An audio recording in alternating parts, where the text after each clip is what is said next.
In the ancient district of Caesarea Philippi, nestled in the base of the towering Mount Hermon, Jesus and his disciples entered into the territory of Bashan, a land of giants known as the place of the serpent in hell. Here the giants Og and Sihon once roamed. Philippi was also called Panias, after the god Pan, a deity with a curious form of a half-man, half-goat. In this unholy place, goats were sacrificed in abundance, and remnants of those shrines still stand today. It was believed that the entrance to Hades itself was in one of the caves there. It was no coincidence that Jesus chose this demonic stronghold to unveil his divine plans, for he came to dismantle the works of the devil.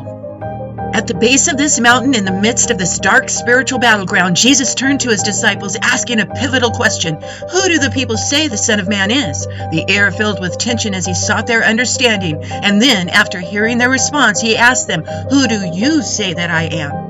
Peter's voice rang out, proclaiming, "Thou art the Christ, the Son of the living God." Jesus, acknowledging the divine revelation, praised Peter and replied, "Blessed are you, Simon Bar-Jonah, because flesh and blood did not reveal this to you, but my Father who is in heaven." The scene unfolds dramatically as Jesus declares, "You are Peter, and on this rock I will build my church, and the gates of Hades will not overpower it." In Greek, Peter, or Petros, means stone, but Jesus used the Greek word Petra to describe the foundation on which the church would be built. So Jesus was saying he would build his church on the bedrock right at the gates of hell. The cornerstone, foundation, and builder of this church is Yeshua, Jesus. It is his church, built by Jesus himself, not on the shoulders of a sinful man like Peter. Jesus continues, "I will give you the keys of the kingdom of heaven. Whatever you bind on earth shall have been bound in heaven, and whatever you loose on earth shall have been loosed in heaven."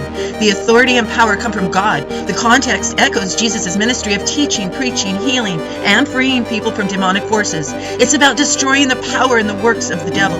Binding and loosing signify exorcism and power over supernatural forces, all done through the authority in heaven and in Jesus' name. 6 days later, Jesus was transfigured on the top of a high mountain. This is most likely Mount Hermon, which is about 9,000 feet high. Here he reveals himself as the Messiah, the builder of his church, that will shatter the gates of hell. He entrusts his disciples with the keys to bind and loose the powers of evil, showcasing his divine glory. 6 days after that, Jesus made his triumphal entry into Jerusalem, and 6 days after that, he was crucified. The devil actually fulfilled God's plan of salvation. As the sacrificial lamb, Jesus conquers sin, drawing man and the devil into a plan that results in salvation for the world.